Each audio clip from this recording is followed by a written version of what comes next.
Now, David, as we're going to be going deeper into these 100K plus types of strategies, you mentioned earlier that we might find ourselves being distracted or unfocused on these non-MMA activities. You talked about branding and social media, but I'd be curious to know, are you saying these activities are useless, or what are the ways that we could look at them that actually make them become MMA activities?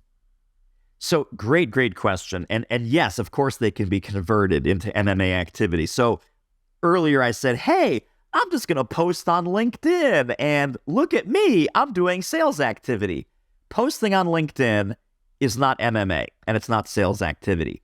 Posting on LinkedIn and sending that to 3 prospects in an email, hey, Barbara, I remember last week we were talking about some of your leadership challenges. I just posted this on LinkedIn. Feel free to have a look at it. If you think it's valuable, feel free to share it with your team.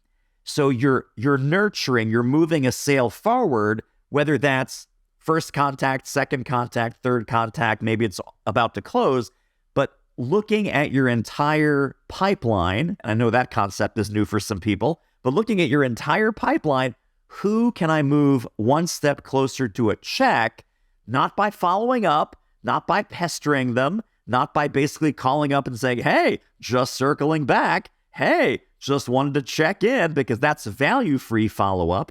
Value-rich follow-up, links, articles, resources, what you posted on LinkedIn, something that came across your email inbox. One of the most powerful things you can do to move sales forward in general is to act as if you've already been hired, share resources, share ideas, share links, share tools, just as you do with your best clients and your favorite clients.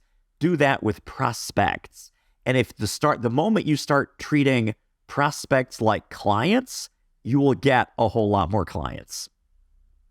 That's an interesting mindset shift, because some people might be thinking, wow, I'm going to be wasting all my time with these prospects. But from your perspective, you're saying this is one of the key activities to start turning them into clients. It really is. It really is. So think about once you're hired and someone sends you a big juicy check and you're doing all kinds of amazing things for this organization. You're speaking, you're doing workshops, you're doing executive coaching, you're doing all of your magic, and you're totally amazing. This is what we call post-sale value.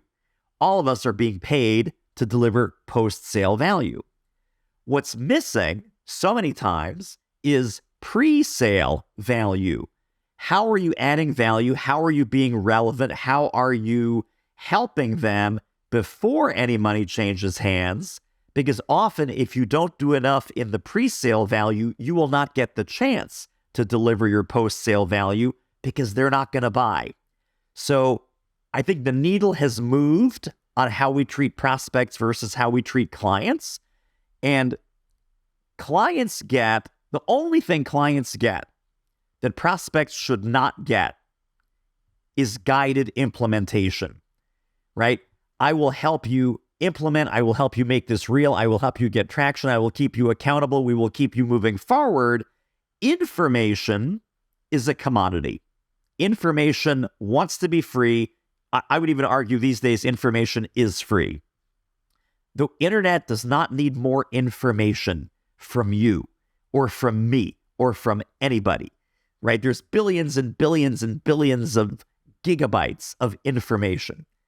What we really need to put into our pre-sale value is insights, recommendations, ideas, things that will help your prospects see their problem differently, see their situation differently, possibly even see some solutions differently.